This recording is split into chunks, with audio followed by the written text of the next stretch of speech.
Geologists in here. He's got the geology shirt on. Any scientists in here? And if there's not, then I can tell you all the lies I want, and you'll never know the difference, right? But I don't know about this guy, so I'm gonna have to be careful now. So this is an old mine cart. You fill that mine cart up, it takes about a ton of material. In this vein here, you fill that mine cart up with ore. You can get anywhere from a ½ ounce gold out of that one car to 1.5 ounces of gold out of that one car. They took 90,000 ounces of gold out of it, along with a whole lot of other stuff. But anyway, back in the old days, when they blasted the rock, they had to get it into this mine car. They had to use a shovel. That's called mucking. They'd shovel it up, put it in there. Took a lot of men, a lot of time to do that. After a while, some guy invented this mucking machine here. You would drive this into the pile. You'd have that ore car behind it. This bucket comes up, goes completely over the top of that car and dumps it in the ore car behind it. So it made it a lot faster to haul all that rock out of here. So over here, the base of that wall is a gold vein right there. That's sulfur that's leaching out of that vein. And it doesn't look like that gold vein because it's out here exposed to the water. So it starts decomposing and does other things. And what you would be looking for if you went prospecting, you'd be looking for rock like this. Because this rock has been exposed to the water and the air, and that pyrite disintegrates, which is not a real good thing because it turns into sulfuric acid when it disintegrates. But anyway, if you're out looking prospecting, you'd be out looking for a rock that looked like that, which most of us would just walk right past it, so we'd never even notice it. If you know what you're doing, that's what you'd be looking for. This is just another piece of ore. This was the ore here, the vein. This is what we call country rock. I don't know how wide this vein would have been, but then there'd been more country rock on the other side of it. And then that would be the vein. It could be anywhere from a 1/4 inch wide to feet wide. You never know. Every vein is going to be different. So people want to know where these veins come from. Well, back in the old days, long time ago, they had volcanoes, earthquakes, tectonic plate movement all over the world. It would crack the mountains. And those mountains may have stayed cracked for millions of years. Who knows? There's no way of telling. Deep down in the earth, there's bubbles of hot water. Under tremendous pressure, tremendous temperature, the minerals would actually dissolve in the water. Eventually, that water would find these cracks. Once it gets up to the surface here, no more high pressure, no more high temperature, the minerals go back to their natural state, and that's what formed a vein. So how many people here have ever made rock candy? Yes, as a kid. Yeah, same thing. You take that sugar in the hot water, it all dissolves, disappears. Put that string and stick in, let it cool, it all crystallizes back on that stick. Same way the veins are formed. Exact same process. Pretty simple, huh? I still don't understand how it all gets up here and how those big bubbles of hot water are underneath there, but that's beyond me anyway. Okay, so let's go inside and see what they were following when they were getting this mine started. And this mine started back in 1927, 1928.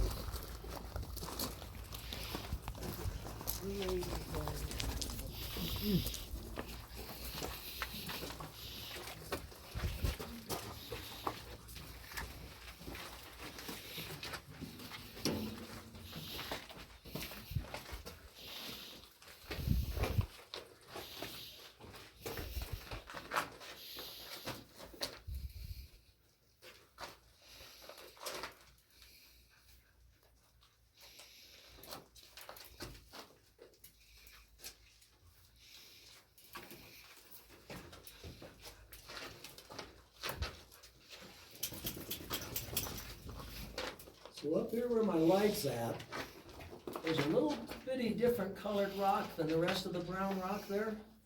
That's the gold vein. But water can get into the mountain this far, so it's decomposing and changing into plain brown rock like that one I showed you outside. Well, just past this timbering here, water can't get in this far. So now here's the vein what it looks like when water can't get in this far. It's got the same sulfur that's leaching out of it. It's got the same vein, it's only about yay wide. So when you get in here and you first start a mine, your vein's probably not gonna be real wide or real rich. So we gotta make a decision whether you wanna go back in the mountain this way, or if you wanna go deeper in the mountain. In this case, they decided to wanna go deeper in the mountain, and they went down this way. Wow. Yeah, Yeah. I don't think so. Oh, yeah, it was fun. So that ladder just followed the gold vein through the mountain. When they got down there at the 100-foot level, that gold vein is 5 foot wide. Wow. So now we can process that, no problem. Goes about 500 foot that way, and it goes about 1,200 foot over this way. So they would have taken and driven a drift just like this, right, down that vein. They'd put a set of rails in just like this. They'd started at that 100-foot mining up towards us. Because as they blasted that rock, then gravity would help them pull it down. They'd put it in the car at that 100-foot level. They'd drive a car over here to this car, load it in this car, would bring it up to this level, they'd take it out to the mill and process it. Pretty simple. Right. So after they got down to that 100-foot level, they went down to the 200-foot level and did the same thing. So now 200 foot below us, this mountain's almost completely hollow. So, anyone here, seeing a little older crowd, so anyone here watch Marvel movies? Yeah, the old one. So about 6 months ago, they filmed part of a Marvel movie right here on these ladders. Oh, cool. Wow. Yep, it's gonna be called Elevation. And if you look up Elevation on the internet, it'll tell you, I think, a little something about the show. I think it's supposed to come out sometime next year. But they were up here and then they actually walked outside, then I think they said something outside. But I was around here for their safety guys, so I got to follow them around and it was pretty interesting, all the stuff they did. Okay, any questions so far? Nope. Okay, let's go back in a little farther and find out what kind of equipment they were using.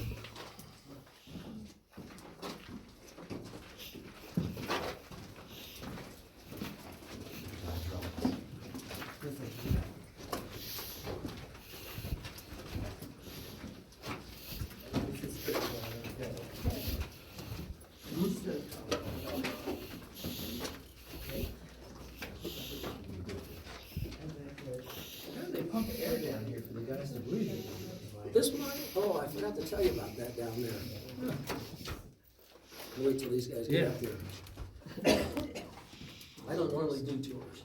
No. I'm normally a miner and a maintenance guy, and we're building a railroad up on the hill to eventually have a railroad tour. Wow. Oh, cool. But, Yeah. so back in that other, that's called the winds down there, where that goes down, they mine down to the 200-foot level. That winds goes down to the 500-foot level, connects to the Rockford Tunnel, comes out the other side of the mine over here. So the Rockford Tunnel's below us, it's on the other side of the mountain, so there's a slight temperature difference. So we get airflow constantly, so we don't have to pump any air in here. Oh, okay. It comes up there and you'll see another big hole back here, so we get constant air pressure. It comes through here all the time. And the temperature when we get back here in the back's about, I think it's about 70 or 47 degrees. That stays that way year round. So this actual mine was found just down the hill here. As you're leaving, if you look on the left side, you'll see what looks like some dirt coming right over the side of the hill. That's where the mine was actually started. But when they were doing that in 1875, they didn't have electricity. They were doing it by candlelight. They didn't have any mechanized equipment either. So to drill the holes, to put all this dynamite in to break the rock, that was their mechanized equipment. So if you're working by yourself, pound, turn, you could go about a foot an hour.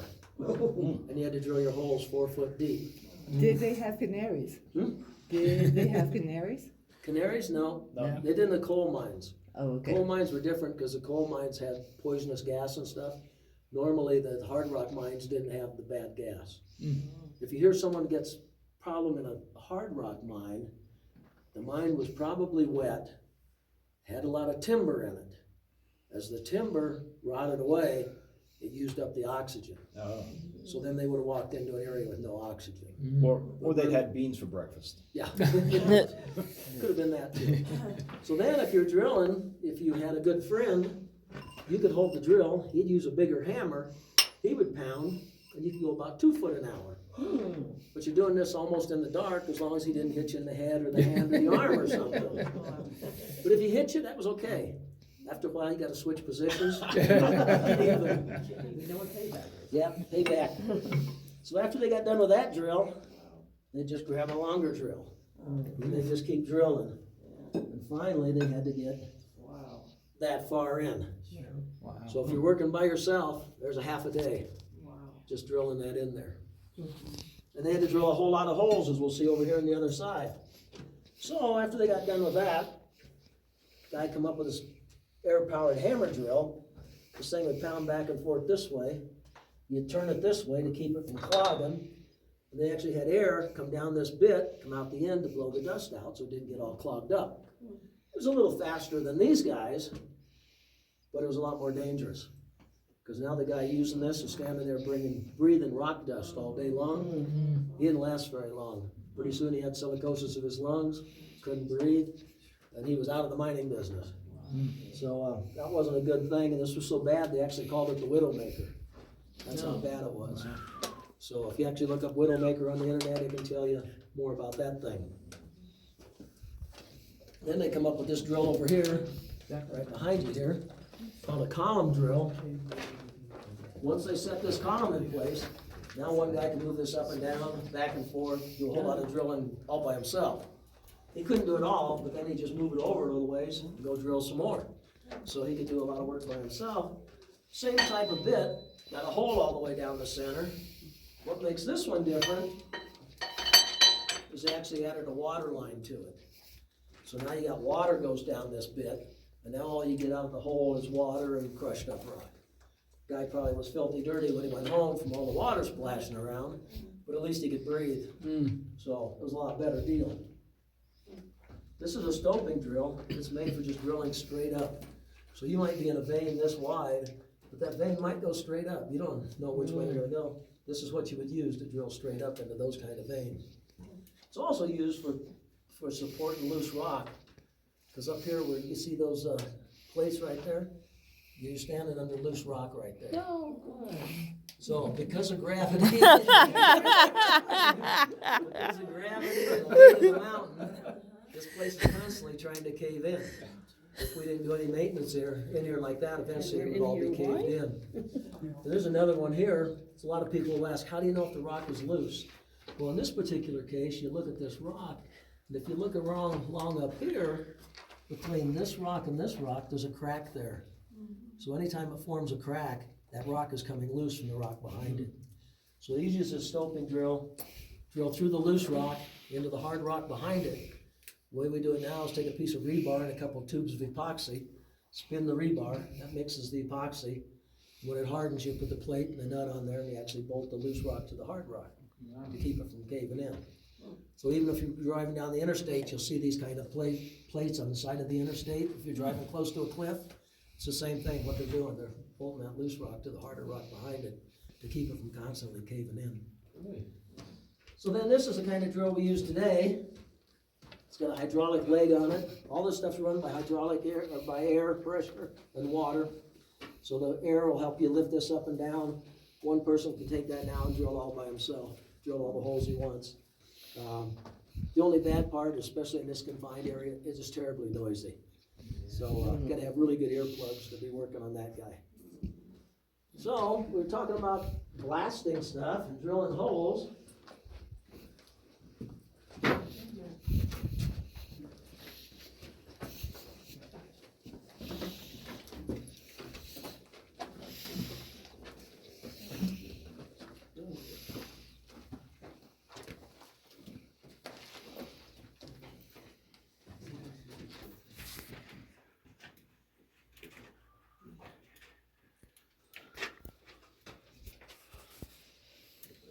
So if we were just following that little vein back there, we don't want to move too much waste rock. It costs a lot of money to move all that waste rock.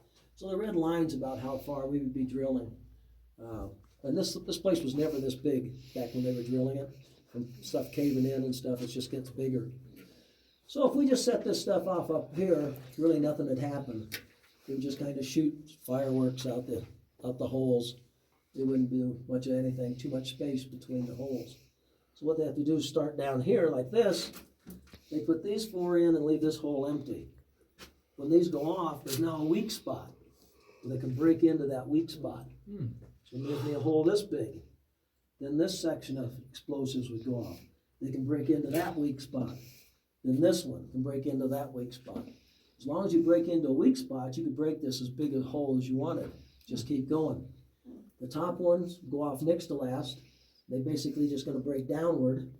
The bottom ones here are lifters. They come out, break the whole pile out this way. So if I had this an 8-foot drill in here, after I set those lifters off, I could walk across the top of this pile all the way in 8 foot. The lifter's going to bring that much stuff out of here this way. And then as a muck plate, this metal plate's called a muck plate. When they were doing this by hand, if they put that muck plate down first, then blast all this stuff out on the muck plate, it's a lot easier to shred a piece of steel than it is to try to shovel in dirt. So they would use this to help them clean the stuff up. So then, this thing is basically set up in 5 sections. So you'd set this off last thing at night, because once you set it off, it's too dusty and dirty to do anything in here. So you go outside, hopefully you hear boom, boom, boom, boom, boom. Okay, we can go home. If you hear boom, boom, boom, uh-oh. 2 sections didn't go off. Now after waiting a while, you gotta send somebody back in here, and he's gotta figure out how to set those other 2 sections off. Otherwise, they can't come back to work in the morning. That's the person that draws the short straw. That's one of the more dangerous jobs. Yeah. So that would be a problem. The other thing you're gonna do is you gotta know how far you are from the exit when you set this fuse off. This is a fuse type system. So you don't want to set this fuse too short. You don't want this going off before you get out of here. So you need to know how fast that fuse burns. Well, around here, 1 foot of fuse burns in 48 seconds. So it takes me about 48 seconds to walk over to that exit. It's probably Chinese fuse, so I probably don't want to test it too much. But technically, I could cut it 1 foot long. When I got out there, blow up, everything would be good. Probably not. Probably cut it 2 foot long, just to make sure. I'd go for 3. But then after you do that, then you're sitting outside, and 10 seconds seems like forever, because you're waiting for it to go off. It just seems like this is never going to go off. So, yeah, that's the other important part. If we were in a small mine like this, I'd probably have to have a safety guy over here and a safety guy down there. That guy'd go down there and come back and tell me mine's clear. This guy'd go down there and come back and tell me mine's clear. Once they were both back here, we'd light the fuse and all 3 of us would walk out together. Hopefully we didn't have anyone trapped in here when the thing blew up. Hopefully. They wouldn't like that either. No. Big mines, they got big mines that are like miles apart. That's not a big deal there, but in a small mine like this, it would be a big deal. So then this vein takes a 90-degree turn, and over here, where my light's at, it's about that wide. So they're gonna be going, wow, that's good. We'll follow this. Let's go mine this. But they get over here, and it goes into a little vein this way, and a little vein that way. Well, normally when 2 cracks come together, they make a bigger crack like that, but they might be looking at this and going, okay, if this just goes into 2 small cracks, it's not gonna be worth mining. But they decided to come this way anyway. And they got down here.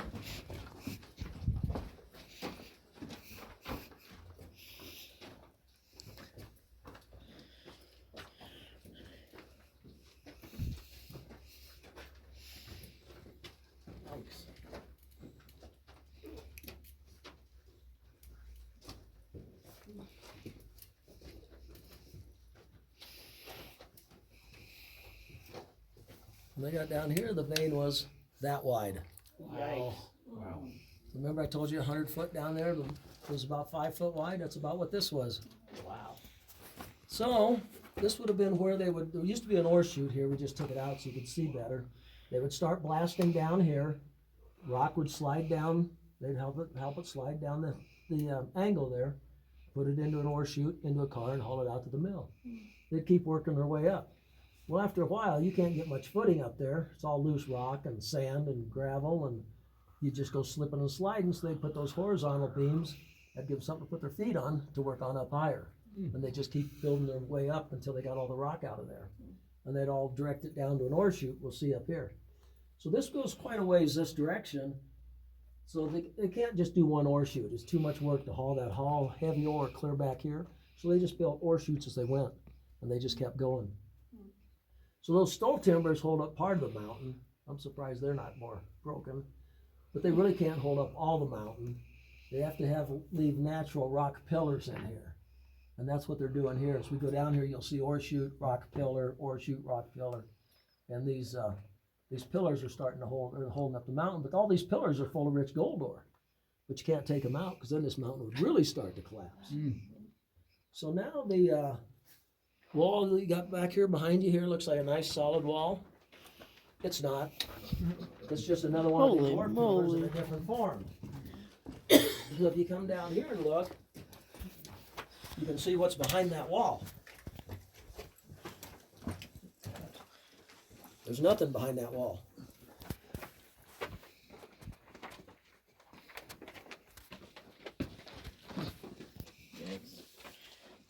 It's all hollow down there.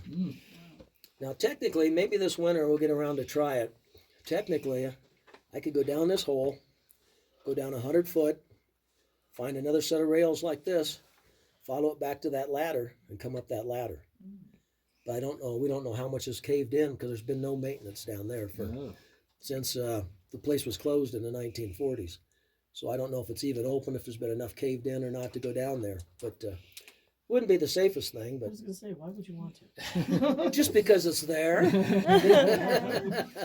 It's Colorado. But then I could say on my tour, I did it. There you go. Now all I can do is You explain can it. still say it, and nobody's gonna know. Yeah, So what you gotta do is you gotta sucker the caving club into going down. yeah, right. Then right here under the light is a good sample of the ore in the wall. It's basically quartz pyrite. A lot of people will tell you there's no gold in pyrite. That's true probably 95% of the time. Around here, when this vein was formed, there was actually gold formed in here along with the pyrite. So if we crush that down to like flour consistency, we can actually pan free gold out of it. So it's in there, but it's small enough. When it's in the vein like that, you probably never see it. But it's all in there. About how much gold is in this mountain? There's still quite a bit left, but they took 90,000 ounces out of here. So that's a lot of gold. But how many people got off at the Fall River Road exit? Anybody? Well, there's a Fall River Road exit out here, and when you cross the creek, you're looking at the big side of the mountain. Well, if you know what you're looking for, that brown rock, this vein, gold vein, actually goes around, comes out the side of the mountain over there, and you can see the gold vein still in the side of the mountain. Wow. So it's still here. You just can't get permits or anything to mine it. The government, the EPA, and small people don't have a chance to do anything. So here's an example of an ore chute. This is where they would load the rock in and put it into the cart. As we go along here, you'll just see ore chute, more rock pillars, ore chute. They just keep alternating as they went. So they probably had two crews in here. They probably had a carpenter crew and a miner crew.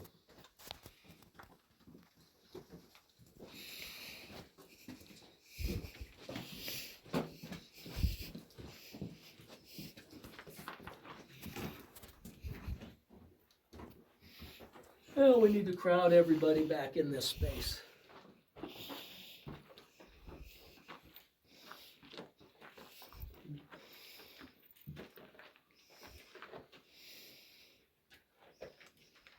And most of this timber all in here is the original stuff from the when they closed down in the early 40s.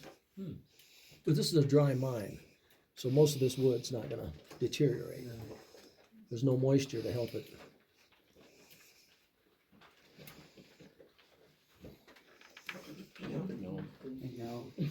Come on in a little farther. So now this is just another natural pillar left in here, but this is a good example of what the ore looked like. So you can see that starts at about this level down here, goes all the way that level up there. So all that empty space over there is called a stope. So if they would have mined this out of there, made another empty space, that'd just be a stope, just like that stuff over there. But that's just a natural pillar holding the mine up. And this mine goes clear around the back over here. I'll tell you a little story about that later, but they kept going, and then you could keep going. You could follow this all the way out to where it comes out the side of the mountain back over there. Get all your pictures of the vein there. So is that a Tommy knocker you got standing up there? They're all Tommy knockers in here, yeah. People think they're gnomes, but they're not. Gnomes are in gardens. Tommy knockers are in the mines. Oh, I see it now. You get him? Yeah. Okay, so we're talking about back in the early days, they had to do this stuff by candlelight. Oh. Yeah, you'll like this.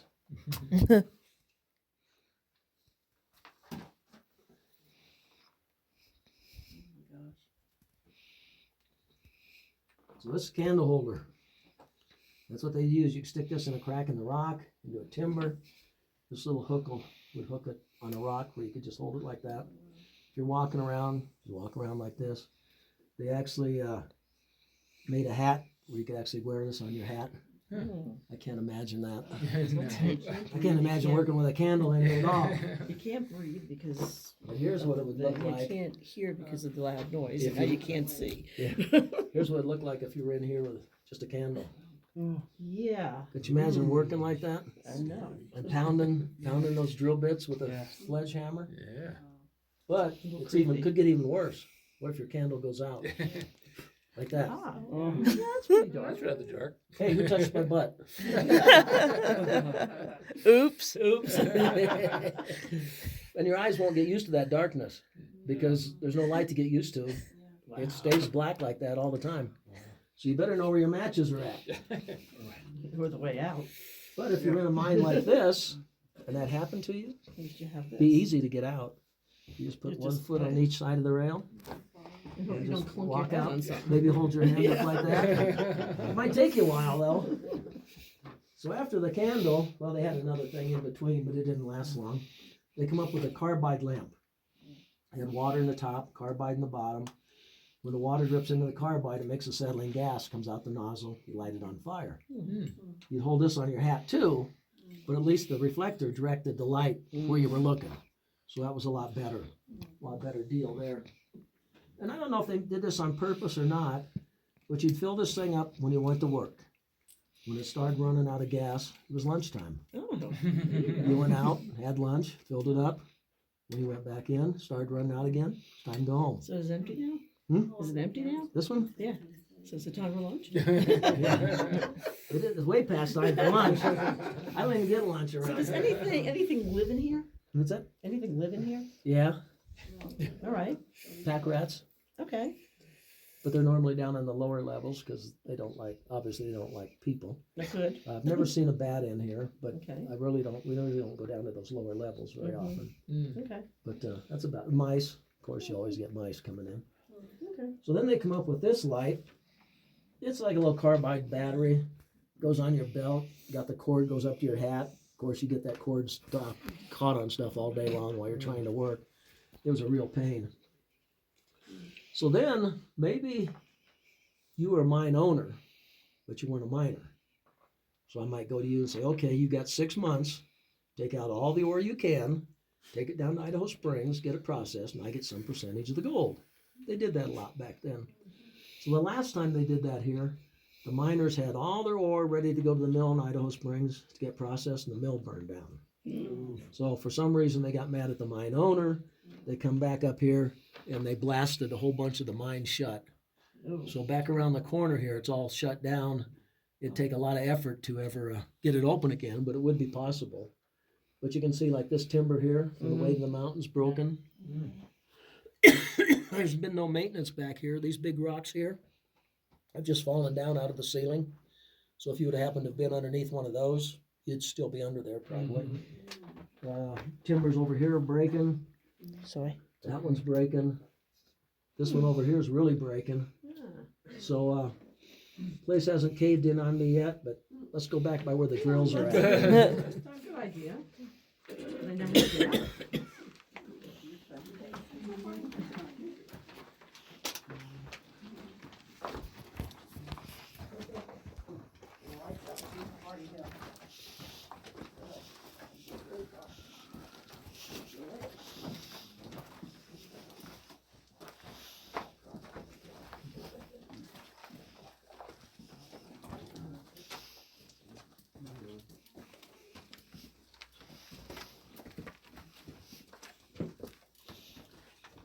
is it?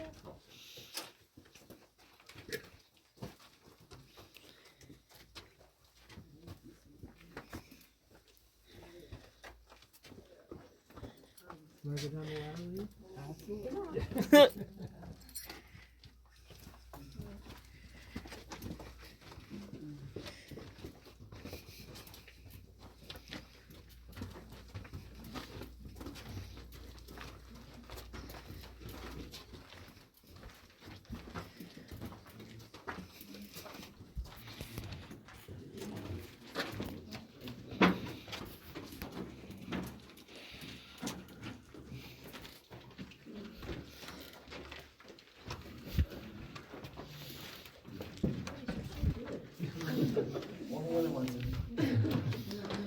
Okay, now we're gonna go up this way.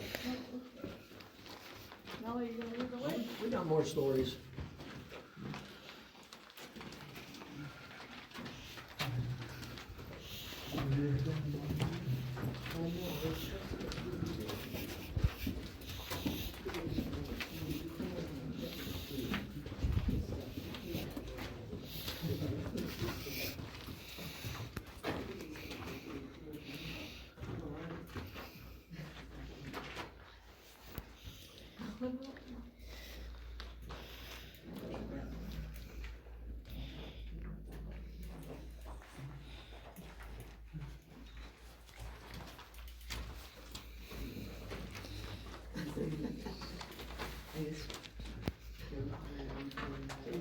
Al bought this mine back in 1968. Horse I skeleton. think they were originally gonna go try and mine those ore pillars out and then close the mine down. They really started caving in then. But I think they figured out maybe too costly and too many people have to be in here. So they were cleaning up this mountain, mine to sit here for 20 years and stuff was caving in and they did a lot of cleanup. And then 1973 or 74, Al's son David, who owns the mine now, he was 13, I think, and some kids from Idaho Springs wanted to know about prospecting. So Dave says, okay, my sister and I are up at the mine today, come on up, we'll show you about prospecting. So they went up on the side of the mountain up here and actually found a gold vein that came to the surface that all the old miners had missed. And that's called an outcrop that comes to the surface. So they took samples. You find a gold vein or any kind of vein, you take samples, you send it to an assayer. The assayer does all of his magic and he tells you what's in that vein. It had 1 to 2 ounces of gold per ton, which is pretty rich, 2 or 3 ounces of silver per ton, and 14 or 17% copper. Dad didn't even know that they'd found that until the assayer brought him the bill and says, hey, here's a bill. Your kids found this stuff, you gotta really go look at it. Well, the vein they found is this one here behind you. That's the vein they found. So you can see that's completely different than the other vein we've been looking at. The other vein is supposedly 60 million years old. This vein's only 1 million years old. So I'm sure you were around when that one happened. So they found that. They, where we're gonna exit, they come in the side of the mountain here, found that vein just like they did over here. They followed it down this way, went down this resurrection drift, and this vein just kind of pinched out down there. So then they went down, back down that ladder to the 100-foot level, drove over and found this vein at the 100-foot level, hoping it'd get bigger and wider like the other vein did, but it didn't. It stayed the same size. So they could not economically keep digging on this vein because it wasn't even paying for itself. So sometimes someone finds you a gold vein, they tell you they got a gold vein, don't mean they're gonna get rich off of it. There's a whole lot more to it than just finding a gold vein. So, okay, let's go see if we can talk a little bit about how we're gonna get the gold out of these stupid rocks. Quick question. Quick question. Yeah, What's the telephone for? The yellow box. what's that? The yellow box. Telephone. Telephone. You got one, if you notice there was one back there. Yeah. when we come out. In case something would happen and we got trapped in here, it goes out to the bus and we can talk to the bus and let them know what's going on. Cool. That'll Stay happen. close to that. That'll happen. Okay, so a bunch of you guys are from New Jersey. We need this guy. So come over here. So what kind of rocks you have in New Jersey? So I'm gonna test you here. What kind of rocks you got in New Jersey? Most of them are heads. You got a lot of brown rocks out there? Hard rock. Not very heavy? Yeah. Try this rock. That's a decent one. That's a decent one for its size, huh? Want to try it? Get over here. Come on, Matthew. Give it a try. Come on, Careful, Matt. it's heavy. So if I need a ton of this rock to get gold, it don't take long. Give him your dog. We don't want to drop it on the dog's head. Try this one. You ready? Yeah. Anyone else want to try? Want to try it? Ready? Yeah, just. Anyone else? I tried it. Oh, wow. Pretty heavy. A little heavier than normal rock. Anyone else want to try? Okay, so when we blast that rock, we don't have any idea what size it's going to come out of there when we blast it. But we have to save it all. So we get big rocks like this, we can't process that in that form. We got to get everything about this size or smaller. So if you parked up here in the upper parking lot, there's another machine looks like this. I don't remember if painted an ugly or ugly blue or an ugly green or something. It's a jaw crusher. This would go into a jaw crusher. It's got a steel plate like that and another steel plate at an angle. As this one moves back and forth, the rock you put in there gets crushed a little smaller and smaller as it falls down through there. That jaw crusher is too big for what we want, then we'd have to put it into a smaller one. So after we get that whole pile of ore out here, all the right size, we start loading it in the back of this ball mill, put the ore in there, put water in there, and a whole bunch of these steel balls. That thing just turns around and around and around. So has anyone got a rock polisher at home? Well, this You is do. This is a rock destroyer. When this thing goes through here, it just gets destroyed. So then they keep putting ore in there, keep putting water in there. Eventually that ground up material will come out the top there with water along with it. It'd run through a pipe down to this flotation cell. Flotation cell's got water in it. It's got paddles in there, keeps everything all stirred up. It's got bubbles in there, cause bubbles to rise up through there.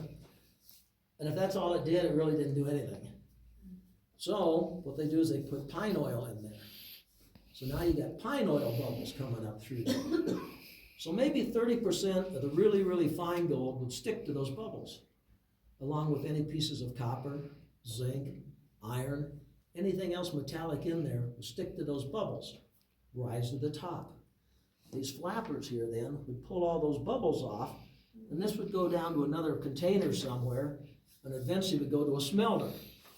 Well, a smelter, if you see anything about the old mine stuff, the smelter was the big tall stacks with the big black smoke coming out the top of them. That was the smelter. The smelter can take and separate the gold from the copper, from the iron, from the zinc. They can do all that in a smelter. And then they would send all that material back to the mine owner. So now, all we've got in the bottom of this now is probably got some magnetite, some hematite, some pyrite, and some gold. So the bottom of this would all be shipped down here to this shaker table. And that shaker table would do the final gold separation. So let's go down here and take a look at the shaker table. What a process. What's that? What a process. Yeah.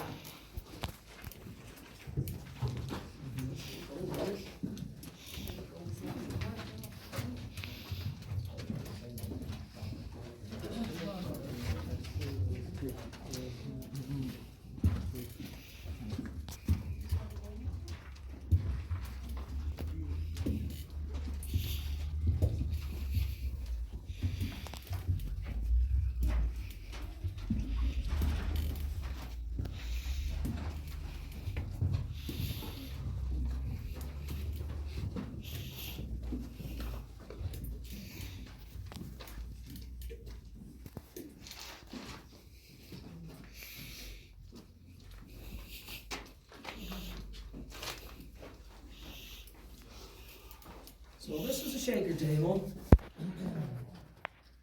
First we have to do a little science, because it's the same science you're going to need to understand gold panning. So we'll say water's got a specific gravity of 0. We'll say the brown sand you're going to find in the streams, it's got a specific gravity of 2 or 3. Even if they're big brown rocks, they've still only got a specific gravity of 2 or 3.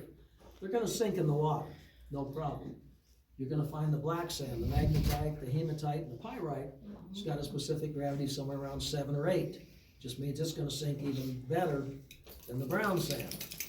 Gold's got a specific gravity of 19. Means it's the heaviest thing in there. It's gonna sink even better. That's why you can pan gold. It's the heaviest thing in there. If it wasn't, there was no way you could separate it. So all these little strips would have had little pieces of wood on them. The material from that flotation cell would go up here. There's water coming down over this. It's got a slant to it. And that motor back there is gonna shake this thing. So all your lighter material is gonna make it over those little strips of wood and come off down the table down here somewhere. Your magnetite, your hematite, gonna come off over here somewhere, and then your gold would come off over here somewhere. There'd be some kind of collection things around here to collect everything that come off the table. So that's how they do their final gold separation. Because they took 90,000 ounces of gold out of here. If they were trying to separate that all by panning, it'd still be here. There's no way they could get it done, so they had to send it to a mill somewhere to get it done. So, any questions on that? Okay, thanks for coming to our tour. I was originally given a little panning lesson over here because the people that are supposed to be running this didn't set it up right. I think I'll go up to the stream with you and give you a panning lesson up at the stream. I think it'd be easier to do it that way than try to do it here. So grab a pan here as you go by. If there's not, we'll have more pans up above. The first work hard up there, drop your hard hats in there, and then we'll go up and do some panning. Hopefully the guy that's supposed to be here at 9 o'clock is here by now. Hopefully. Everybody, up there, there's more at the top. We'll get them up there. So you want hats in here. Out there by the bench. We'll go up there.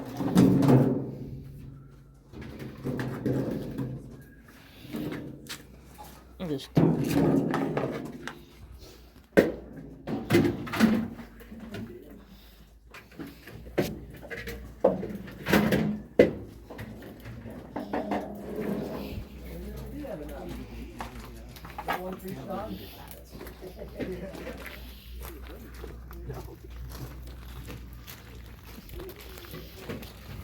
This is as Colorado as you can get.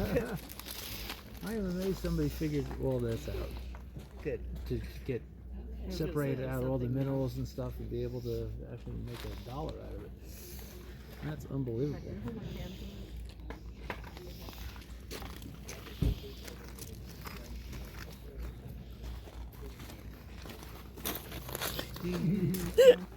thank you, Dad. Back again. To Colorado? At some point. Yeah. Yeah. Good. We got stuff that we want to do, but we definitely like to get back here. Okay, let's maybe go up this way. Just randomly.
See if there's any tasty raspberries left. Yeah, look like most of them have dried up.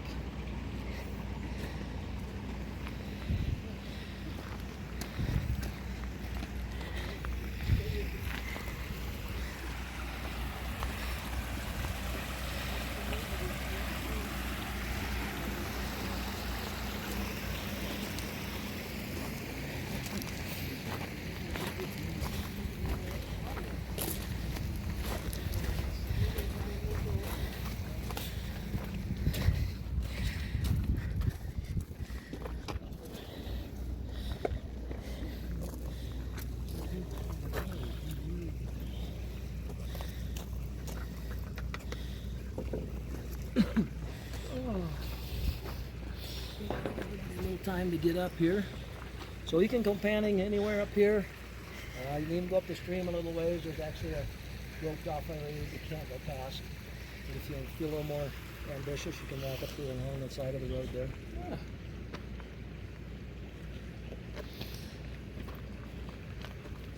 See, the leaves are already starting to change colors here. It won't be long. Yeah. Oh, good.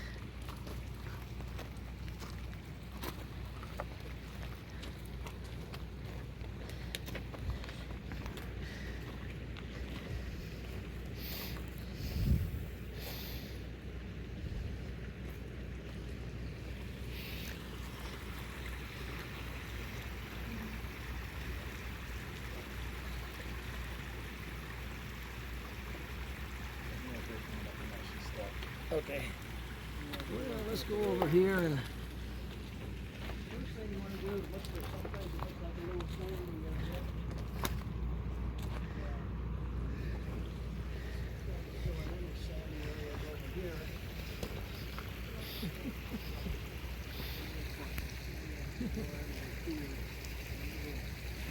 Sometimes behind a rock like this you'll find something will settle out.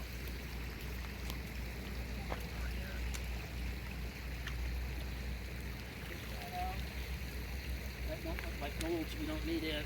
In the panic, you almost got to find a shallow spot where the water's not running too fast. So then, like I said, you got to shake this all up with a lot of water in there, and that's called stratifying. You're making all that heavy material go to the bottom. Remember, the gold's the heaviest thing in here. So then after you do that a while, you just tilt your pan, go down here and wash off the brown sand. You go back to stratifying it for a while, washing it off. You got to get rid of all the brown sand because the gold's real tiny, and if the gold's sitting amongst the brown sand, you'd probably never see it. So you got to get down to the bottom of the pan and hope you have some black sand in there. So if there's some gold, you'll see it amongst the black sand. It's just easier to spot. It might have a little bit of black sand.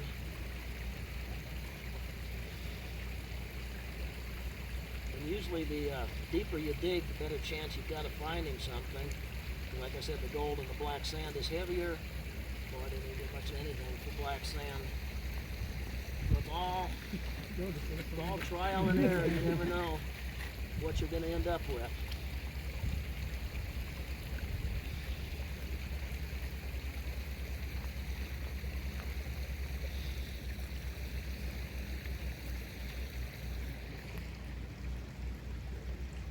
If you get a bigger rock like that, just that's not gold.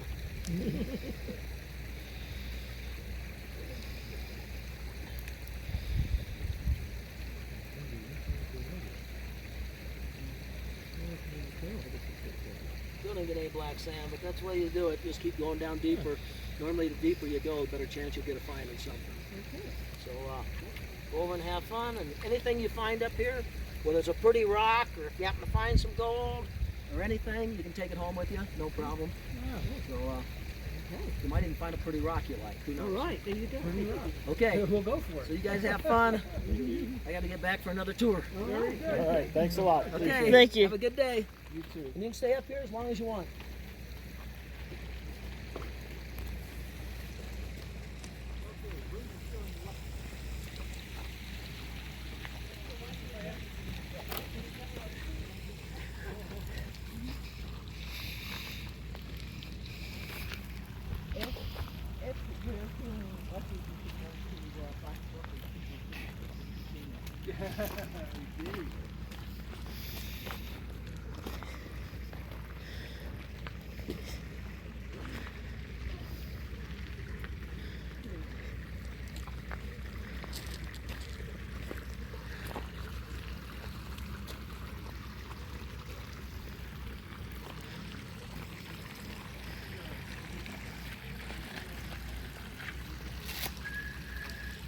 If anybody finds a sturdy duck. I don't Careful. know what I'm looking for. So. I'm just putting dirt in the pan. Well, I found plenty of black.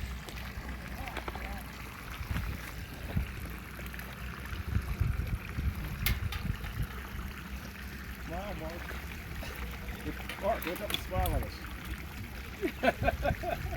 Pretend you're having fun. Gold!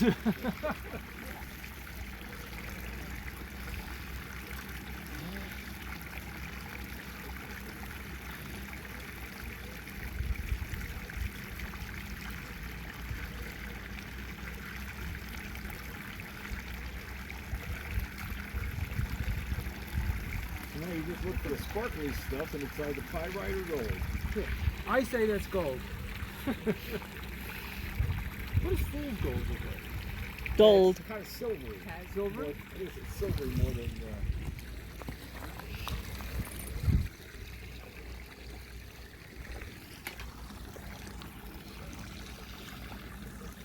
So when they first found gold, this is where they found it, in this creek. Really? So that meant that it was washing out of the mountains. So they knew that there had to be veins of gold up here, otherwise it would be coming down the creek. Yeah. Does Matt want to try? Yeah, you want to give it a shot? Matt, you want to try? This is boring. Okay, I'll take that as a no. Well, there you go.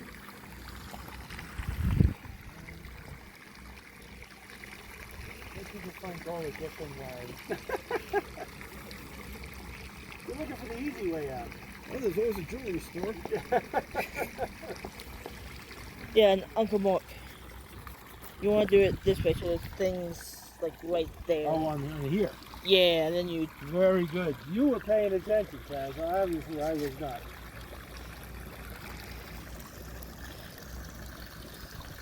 Plus, I think I got too much in here.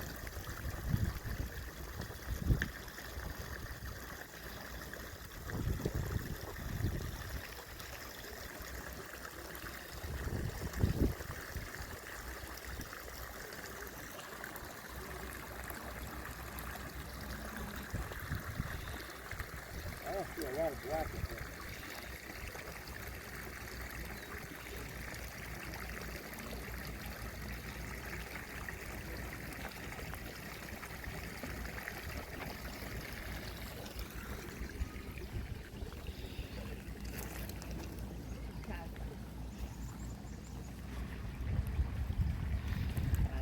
Yeah. What do you think about this whole? I don't know what I'm looking for. Don't drown there, buddy.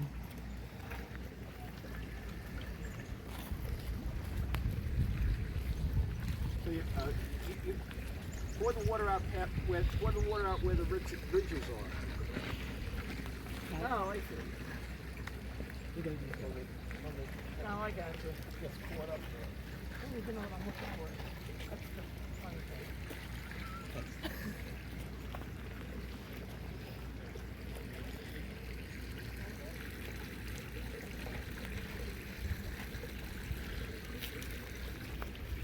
Actually, he said the deeper you go, the more likely you are to find something, right?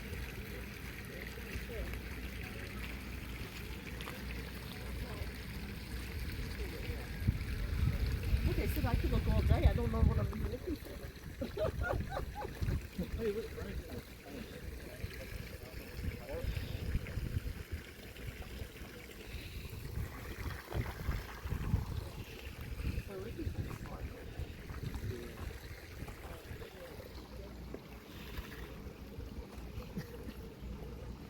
I think you need an order profession. So the- So you need to be a cameraman. That little tiny dot there Oh. might be. Woohoo! It might be. So, Joe, what would you say? That's a rock. They're big bucks to get that.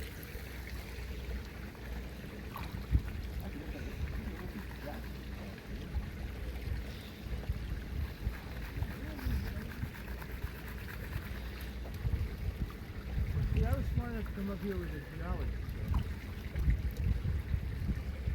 I'm a poser. Well, I'm a poser?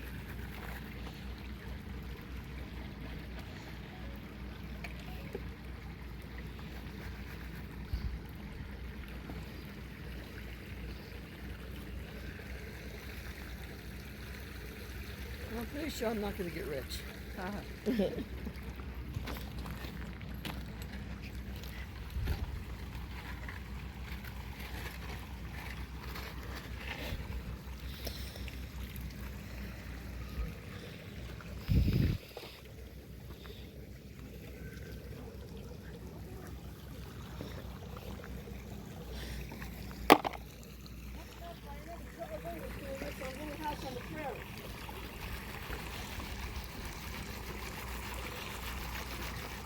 I got a lot of big rocks.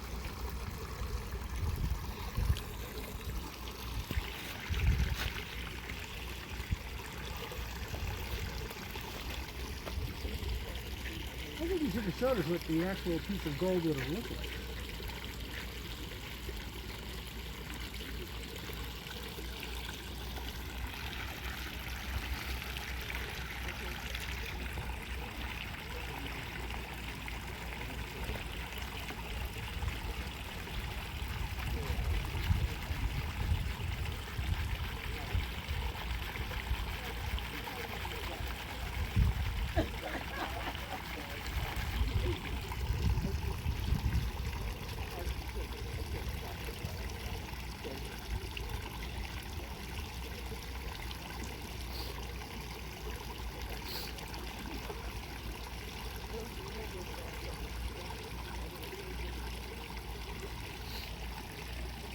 I don't know. What do you think, guys? Anything?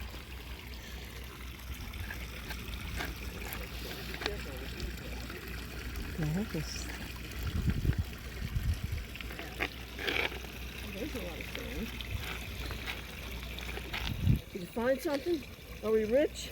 I think there's like gold or pyrite in this rock that you found. Yeah. Where's our expert? Oh, he's panning for gold. He's panning also, huh?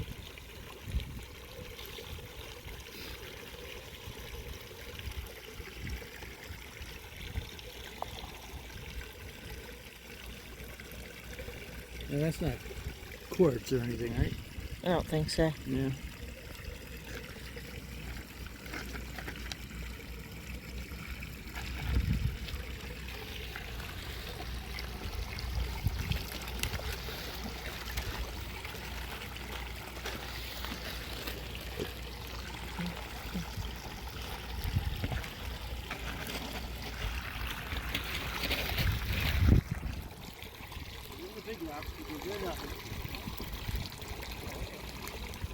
How do you know? Might be a big piece of gold.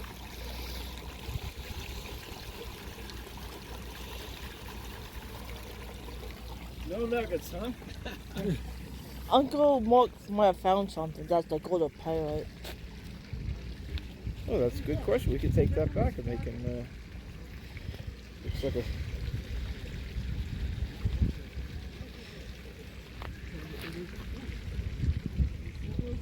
Uncle Mark found that. Okay. Good job. Oh, I got a sparkle. You got a sparkle. Yeah, it's about the size of the head of a pin. Oh yeah. I don't think I'm making anything out of that. Not getting rich this way. No. Oh, you aiming it on my spot here? I figured if you found the mother loads.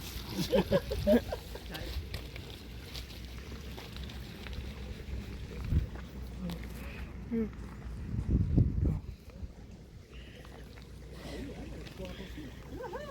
we put our sparkles together. Alright, that was a warning. I was gonna say we have plastic tape for the ride back. That's cool stuff. Really interesting. Tell what, see what they think. If they tell you it's not gold, then it is. Take it home. Oh yeah, I wouldn't do anything with that. The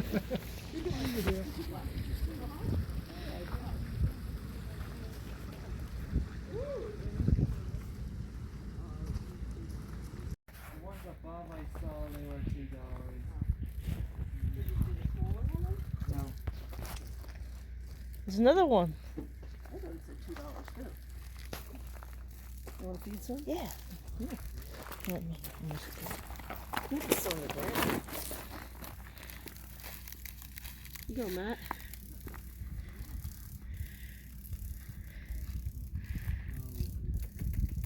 Okay, so what are all of you?